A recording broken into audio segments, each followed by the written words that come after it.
Mari jemaat yang dikasihi Tuhan, kita datang menghadap hadirat Tuhan seperti lagu yang baru saja kita nyanyikan. Marilah dengan iman kita menghadapnya dan memohon kepadanya. Allah Bapa kami yang bertahta dalam kerajaan surga, yang kami kenal di dalam Tuhan Yesus Kristus, Anak-Mu yang tunggal. Saat ini kami datang memenuhi panggilan-Mu, memenuhi undangan-Mu untuk menyerahkan diri kami sekali lagi kepada Tuhan.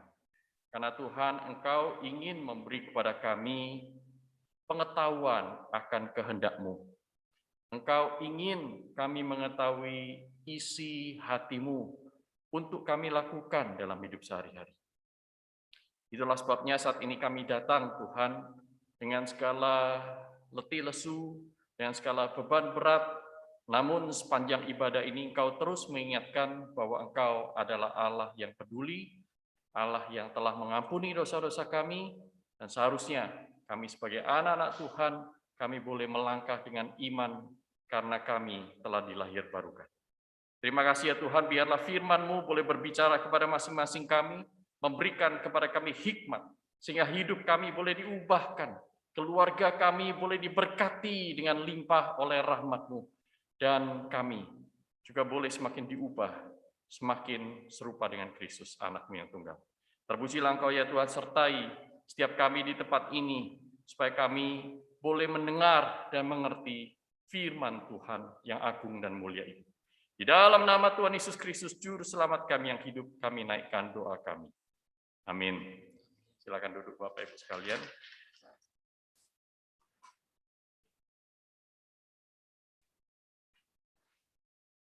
Hari ini tema kita adalah menghasilkan buah pelayanan.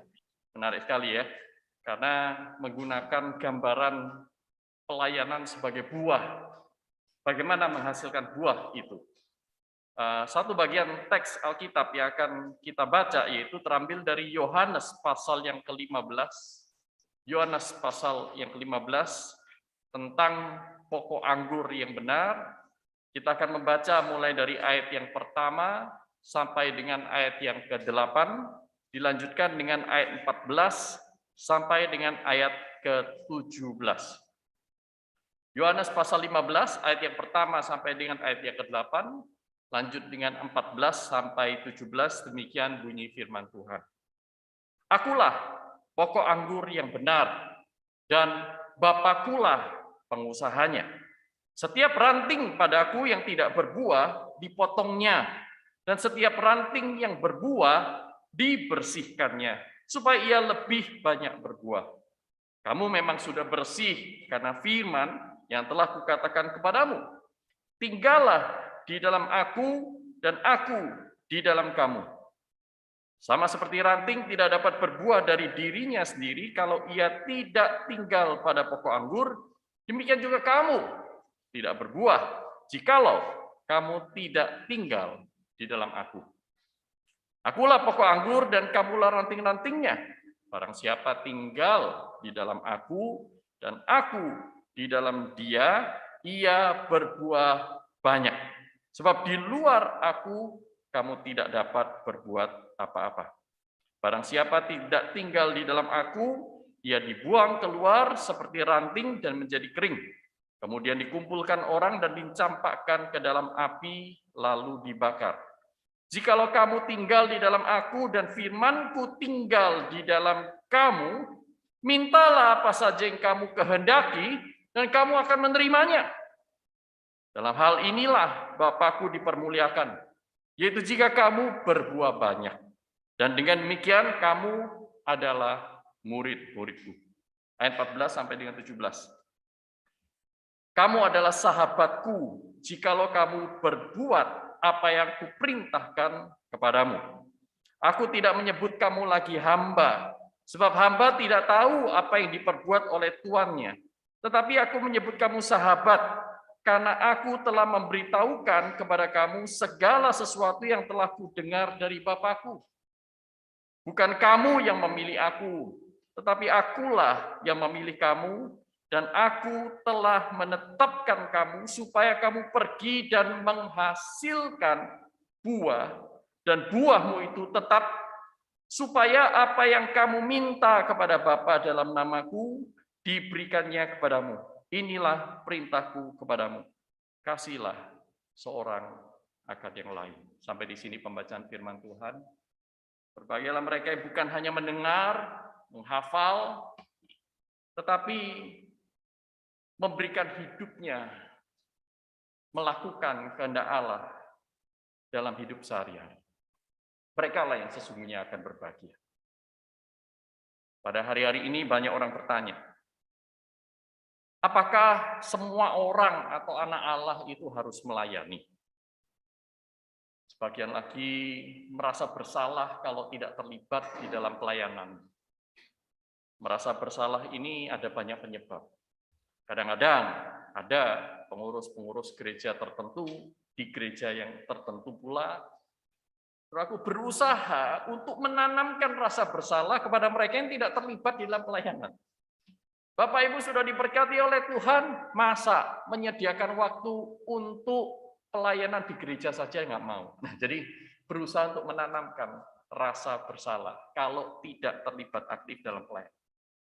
Maka orang itu bertanya, loh, jika saya tidak memiliki karunia untuk pelayanan seperti yang ada di gereja, misalnya apa? Penyambutan, liturgos, main musik saya nggak bisa, ya.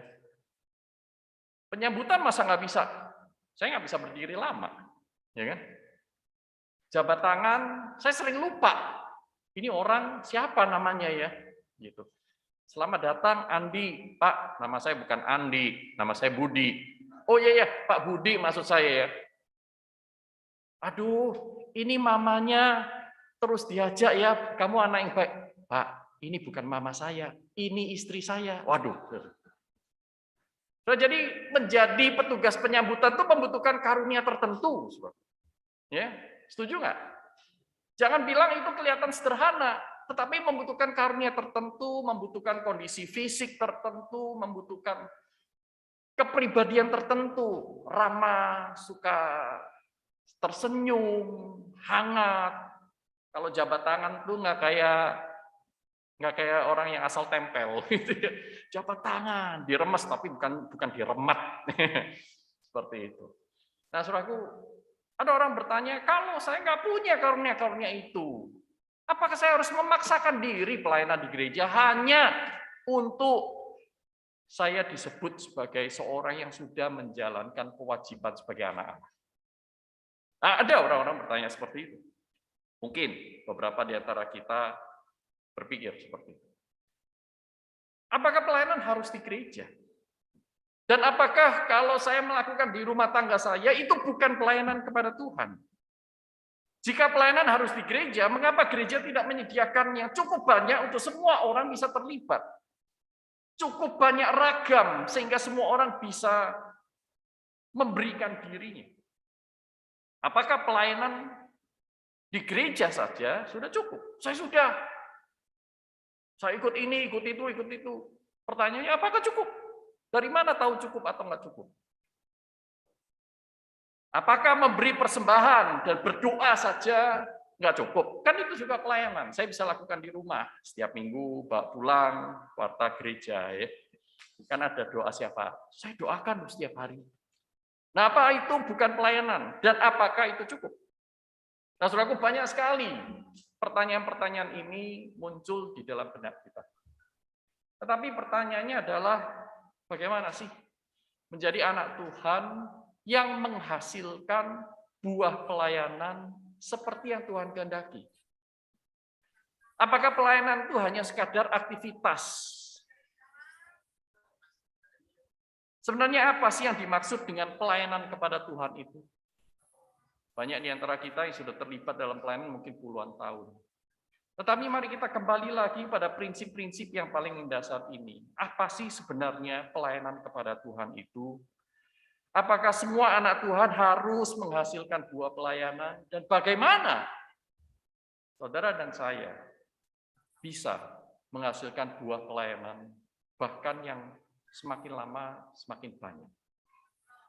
Karena kalau kita membaca dalam Yohanes pasal 15 ini, adalah tujuan Tuhan supaya setiap ranting itu berbuah lebih banyak, betul? Nah, kalau setiap ranting ini adalah setiap murid Kristus, dan saudara dan saya mengaku sebagai murid Kristus, maka mestinya buah pelayanan kita juga semakin hari semakin banyak, betul? Nah, saudara, saya mendapatkan ada tiga kunci bagaimana saudara dan saya harus bisa menghasilkan buah pelayanan yang baik. 3 kunci.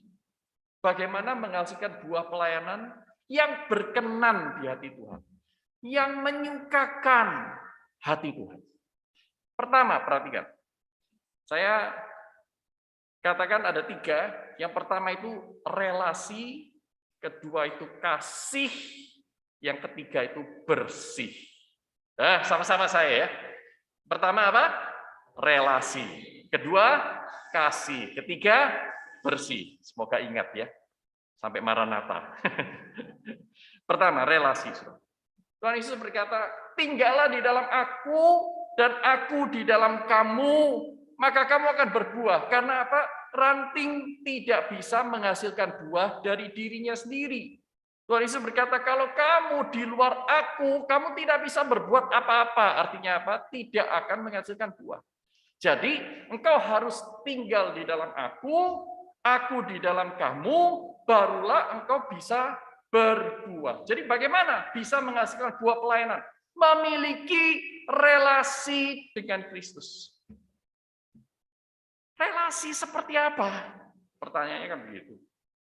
Apakah ke gereja itu menunjukkan relasi yang sehat?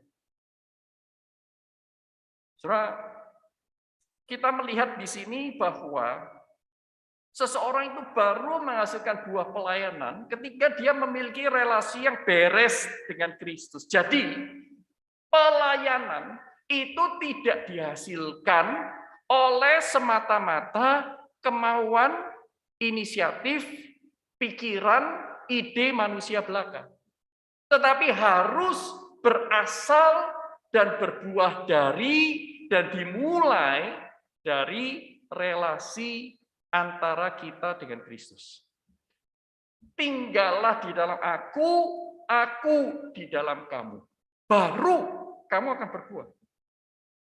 Relasi seperti apa? Perhatikan di sini bahwa mengapa dikatakan bahwa tanpa relasi itu bukan pelayanan.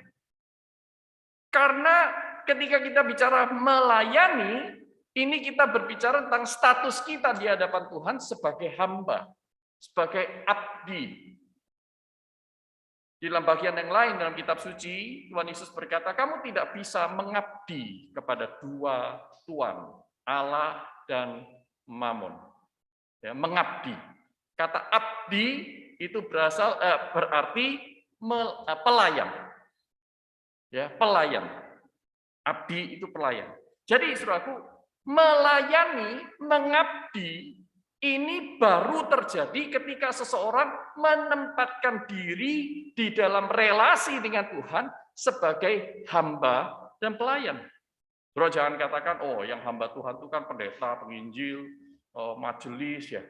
Kalau saya ini jemaat biasa. Saudaraku, bukan begitu.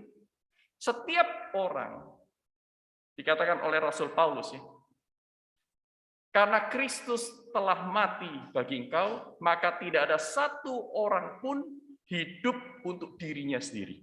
Tetapi hidup bagi dia yang sudah mati untuk mereka. Artinya, kita tidak lagi hidup untuk diri kita sendiri, tetapi hidup kita adalah untuk melayani Allah.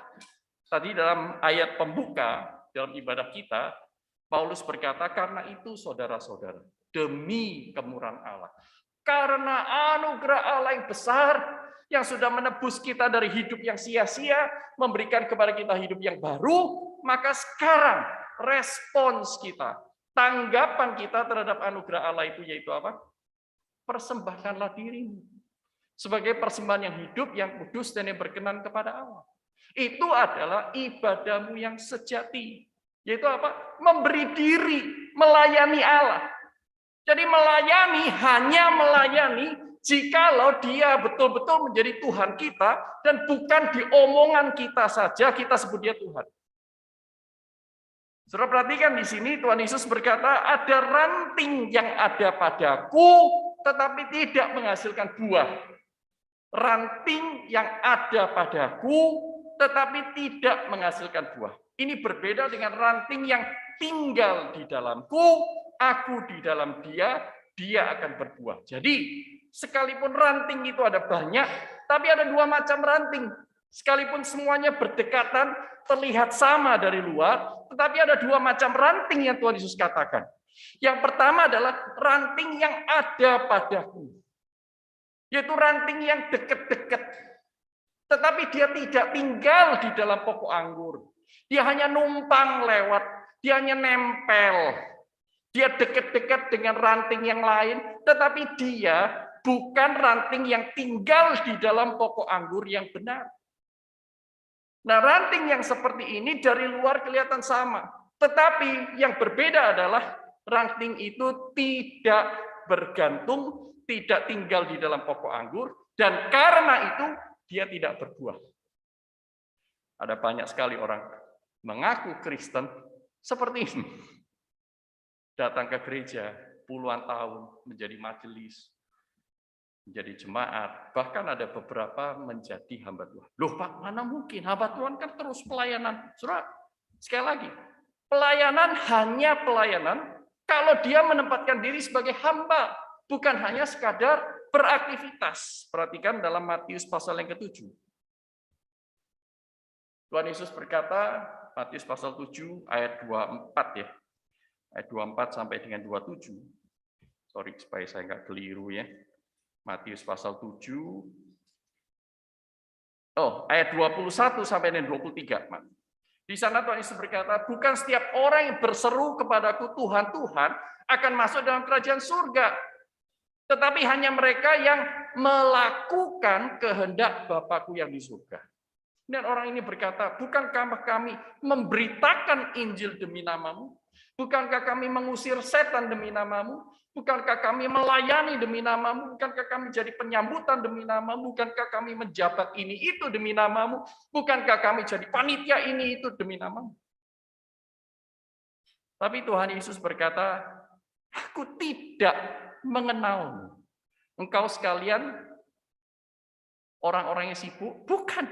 Tuhan Yesus berkata, engkau sekalian pembuat kejahatan. Dahsyat. Di mata manusia mereka kelihatan pelayan-pelayan yang hebat, bisa mengusir setan. Tetapi di mata Tuhan, engkau bukan pelayanku. Tuhan Yesus berkata, aku tidak mengenalmu. Tidak mengenal ini artinya bukan berarti Yesus itu tidak tahu. Karena dia adalah maha tahu. Artinya apa?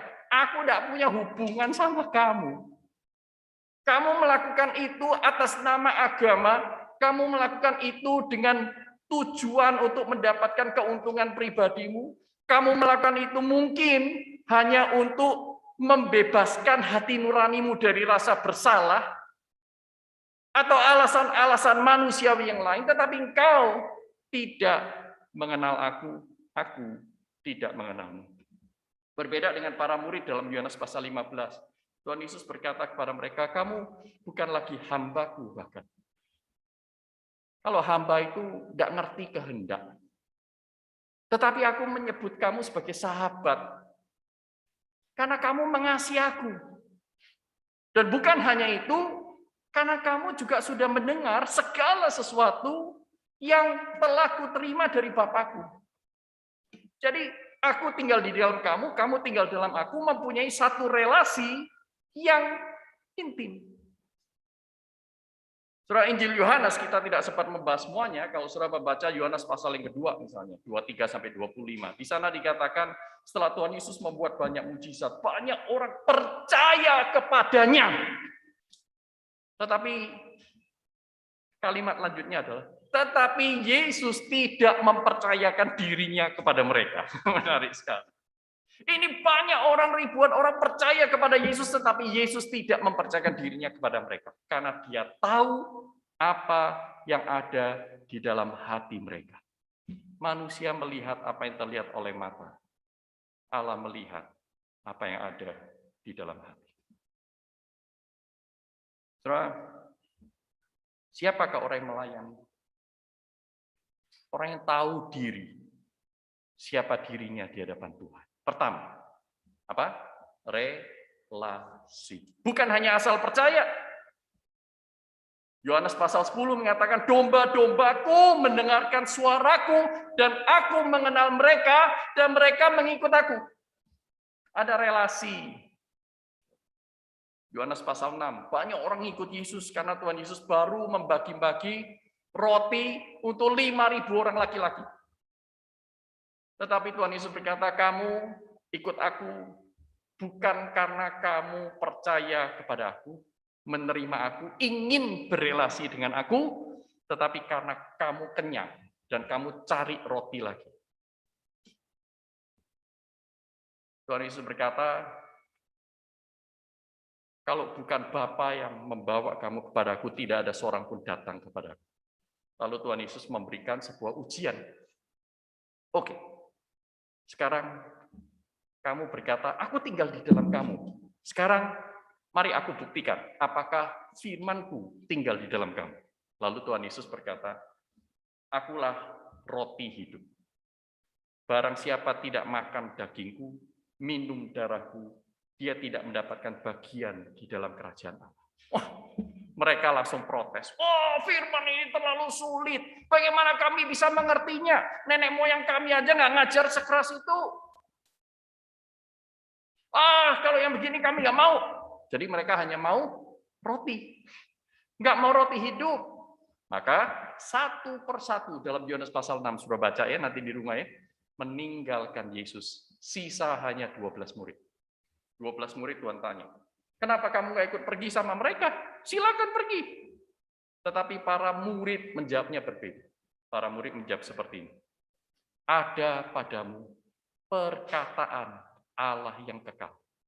Kepada siapa lagi kami harus pergi? Perhatikan, ini yang Tuhan Yesus maksud dalam Yohanes pasal 15. Firman-Ku tinggal di dalam kamu. Tuhan ngerti ataupun nggak ngerti firman Tuhan. Aku akan tetap mengikut engkau. Aku akan belajar untuk semakin mengerti lagi. Karena orang-orang seperti ini tidak ikut Yesus untuk dapat roti. Tidak ikut Yesus untuk dapat harga diri. Tidak ikut Yesus untuk dapat pujian dari orang lain. Tidak ikut Yesus untuk dapat uang. Tidak ikut Yesus untuk dapat makanan. Tetapi ikut Yesus untuk mendapatkan Yesus. Mereka tahu siapa Yesus, dan Yesus lebih dari segala sesuatu. Amin, saudara. Apakah saudara dan saya orang seperti itu? Sudah berapa puluh tahun kita ke gereja? Pertanyaannya adalah, apakah kita punya relasi? Di dalam doa Anda ingin bercakap-cakap dengan dia? Apakah Anda ingin mendengarkan suara Tuhan? Oh, aku mengasihi Tuhan, tapi nggak usah ngomong. Aku mengasihimu, tapi nggak usah ngomong. Pokoknya kamu tahu aja aku mengasihimu. Saudara, itu bukan kasih. Domba-dombaku mendengarkan suaraku. Aku di dalam kamu. Kamu di dalam aku. Yang kedua apa tadi? Kasih ya, ingat ya, kasih ya. Saudaraku, di dalam ayat yang ke-9 yang tadi kita tidak baca, dikatakan, seperti Bapa telah mengasihi aku, demikianlah juga aku telah mengasihi kamu. Tinggallah di dalam kasihku itu. Jikalau kamu menuruti perintahku, kamu akan tinggal di dalam kasihku. Seperti aku menuruti perintah Bapakku dan tinggal di dalam kasihnya. Dalam Yohanes 14 ayat 21, tema kasih ini sangat besar. Barang siapa memegang perintahku dan melakukannya, ialah yang mengasihi aku. Jadi saudaraku, tinggal di dalam aku di dalam dia, tinggal dalam aku, dan firmanku di dalam dia, itu sama dengan tinggal di dalam kasih, dan kasih itu tinggal di dalam kita. Jadi bukan hanya relasi Tuhan dan hamba, hanya status, tetapi lebih dari itu, ada kasih di antara keduanya. Jadi bukan hanya, ya aku kenal dia Tuhan, aku melayani dia. Bukan hanya itu. Untuk menghasilkan buah pelayanan, pelayanan yang kita lakukan, haruslah saudara dan saya lakukan di dalam kasih kepada Kristus dan kepada sesama. Saudara, ada hal yang menarik yang ingin saya bagikan di sini. Saudara perhatikan di sini ya. Ayat yang ke-7. Jikalau kamu tinggal di dalam aku dan firman-Ku tinggal di dalam kamu, mintalah apa saja yang kamu kehendaki dan kamu akan menerimanya. Wow, orang suka bagian ini. Apalagi hanya dikutip di bagian itu saja. Mintalah apa saja yang kamu kehendaki dan kamu akan menerimanya. Tapi bagian yang di depannya, syaratnya dipotong. Jikalau kamu tinggal dalam aku dan firman-Ku tinggal di dalam kamu, mintalah apa saja yang kamu kehendaki dan kamu akan menerimanya. Ini artinya apa? Apakah berarti, tuh, lihat berdasarkan ayat ini, saya boleh minta apa saja? Minta kesembuhan, ya.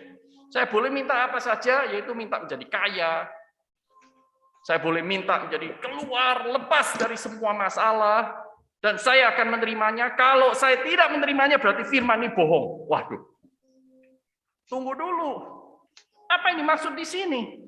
Jikalau kamu tinggal dalam aku, firman-Ku tinggal di dalam kamu, mintalah apa saja yang kamu kehendaki, dan kamu akan menerimanya. Ayat 8. Dalam hal inilah Bapa-Ku dipermuliakan, yaitu jika kamu berbuah banyak.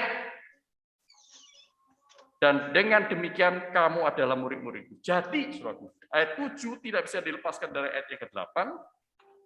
Ini sedang berbicara bahwa kita meminta, murid Kristus sejati meminta, dia meminta untuk supaya dirinya bisa berbuah lebih banyak. Karena hanya dengan berbuah lebih banyak, dia semakin mempermuliakan Allah Bapa yang di surga. Nah, saudaraku, siapa di antara manusia yang berdosa yang mau berdoa seperti ini? Tuhan, pakai aku lebih lagi. Tuhan, utus aku untuk memberitakan Injil kepada tetangga-tetanggaku. Tuhan, tolong aku memberikan pengampunan kepada orang yang tidak layak aku ampuni. Supaya nama Kristus semakin dipermuliakan. Tuhan, di dalam segala keterbatasanku, aku mau menolong orang-orang miskin. Tuhan, sekalipun tenagaku tidak cukup, tetapi aku tetap mau menyediakan waktu untuk melayani orang-orang yang membutuhkan kasih Tuhan di sekitarku. Siapa orang yang seperti itu? Murid-murid Kristus yang sejati. Mengapa mereka mau berdoa seperti itu? Tidak lain, tidak ada jawaban lain. Karena mereka begitu mengasihi Tuhan. Kalau saudara nggak mengasihi Tuhan, kalau saudara tidak mengerti kasih Tuhan, saudara tidak akan mengasihi Tuhan. Semakin Anda dan saya mengerti betapa besarnya kasih Tuhan, saudara dan saya tahu kasih kita terlalu kecil, betul? Semakin kita tahu betapa besarnya kasih Tuhan, semakin kita sadar kasih kita terlalu kecil. Semakin kita sadar kasih kita terlalu kecil, mestinya itu mendorong kita untuk memberi lebih total. Jadi, di dalam bagian ini, mintalah apa saja yang kamu kehendaki, ini artinya mintalah apa saja yang bisa memperlengkapi dirimu untuk melakukan kehendak Tuhan dengan lebih taat. Sehingga dengan demikian, kau akan berbuah lebih banyak. Jadi bukan minta apa saja untuk menyenangkan hatiku, untuk menyenangkan nafsuku, untuk menyenangkan semua yang aku inginkan. Bukan. Itu adalah ciri-ciri orang yang tidak tinggal di dalam Kristus, Kristus tidak tinggal dalam dia. Tetapi orang yang tinggal dalam Kristus, Kristus dalam dia adalah orang yang tinggal di dalam kasih Allah. Jadi bagian ini mengatakan supaya engkau bisa berbuah banyak, kasihlah dia. Mengasihi Allah dan berdoalah kepadanya. Saudara, di dalam Alkitab Lukas pasal 7 ayat 36 sampai 50. Ada dua orang sedang dibandingkan di sana. Yang pertama adalah Simon, orang Farisi yang mengundang Tuhan Yesus. Yang kedua adalah perempuan berdosa yang mengurapi kaki Tuhan Yesus.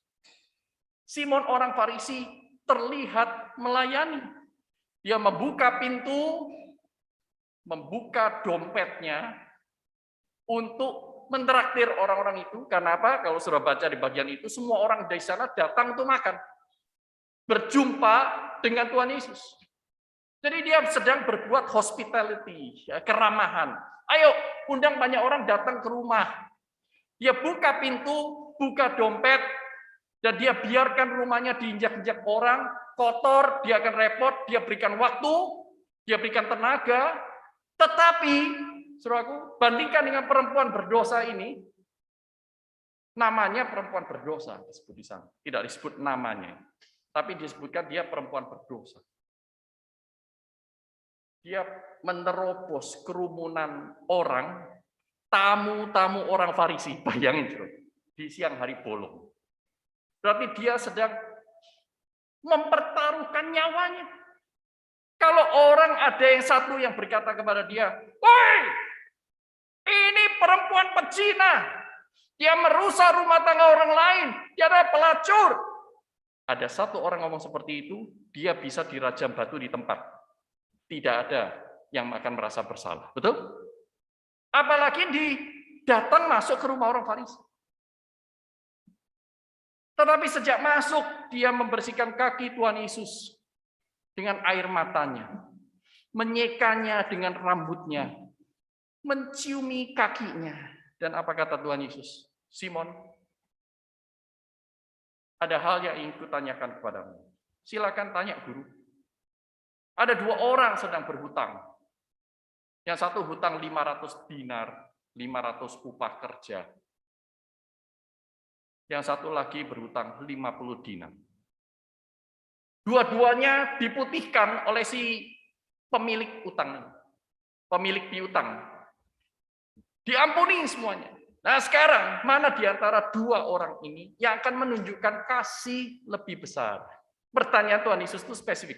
Mana di antara dua orang ini yang akan menunjukkan kasih lebih besar? Ya jelas yang hutangnya besar toh Tuhan, 500 dinar itu. Kamu lihat perempuan ini. Sejak aku masuk, kamu tidak melakukan 3 hal paling kecil standar untuk menerima tamu. Yaitu apa? Memberikan ciuman kudus. Ciuman, cipika-cipiki. Ya. Kedua, engkau tidak membasuh kakiku. Ketiga, engkau tidak mengurapi kepalaku dengan minyak. Tidak harus dengan yang mahal, tetapi seorang tuan rumah yang baik minimal melakukan itu untuk menghormati. Tetapi engkau lihat perempuan ini, sejak dia masuk ke sini, dia menciumi kakiku. Dia mengurapi kakiku karena dia nggak mau, dia merasa diri tidak layak mengurapi kepalaku. Dia mengurapi kakiku dengan minyak dan membasuh kakiku dengan rambutnya. Dosanya yang besar telah diampuni. Saudaraku, jelas sekali dalam bagian ini Tuhan Yesus, yang Tuhan Yesus lihat apa? Ini 2 orang melakukan pelayanan, ya. Tetapi Tuhan Yesus melihat satu relasi. Yang kedua, besarnya kasih di dalam pelayanan itu. Jadi saudaraku yang terkasih dalam Tuhan, bagaimana saudara bisa menghasilkan buah pelayanan? Sama seperti perempuan yang berdosa itu. Dia semakin sadar betapa kasih Allah besar kepadanya, maka dia ingin memberikan yang besar lagi kepada Allah. Dia akan menghasilkan buah pelayanan lebih besar. Seorang istri suatu saat lapor kepada polisi. Pak polisi, tolong, cepet Pak.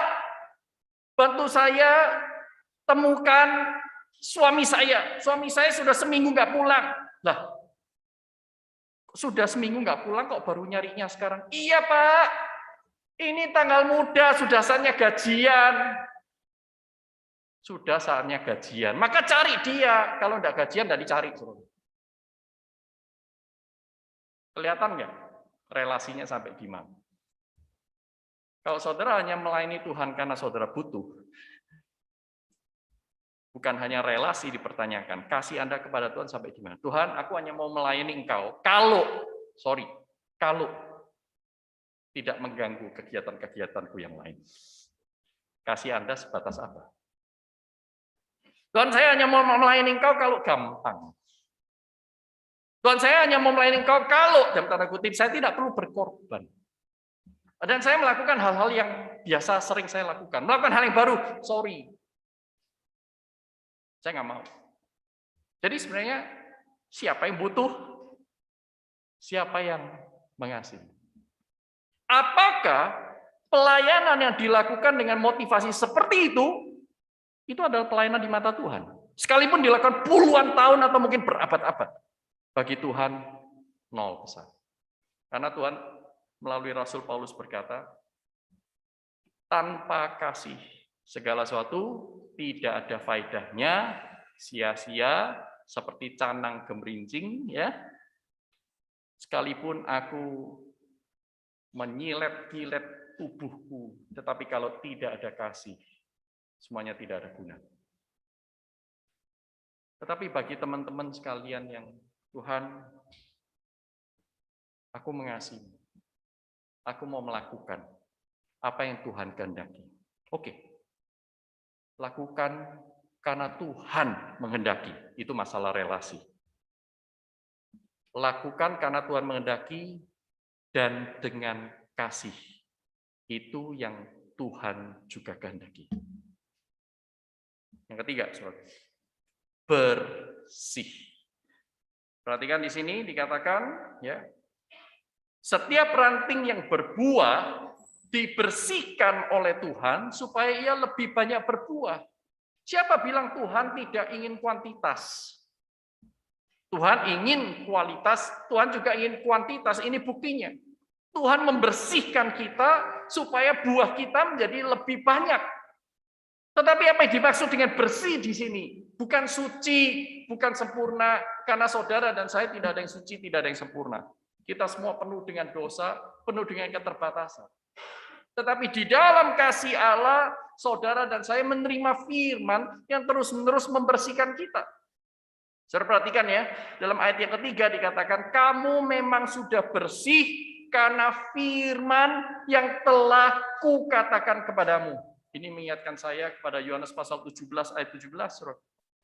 Kuduskanlah mereka dalam kebenaran, firman-Mu adalah kebenaran. Jadi, saudaraku, bagaimana supaya saudara dan saya menghasilkan buah pelayanan di dalam relasi dan kasih lebih lagi, yaitu dengan cara memberi diri saudara dan saya dibersihkan oleh firman. Setiap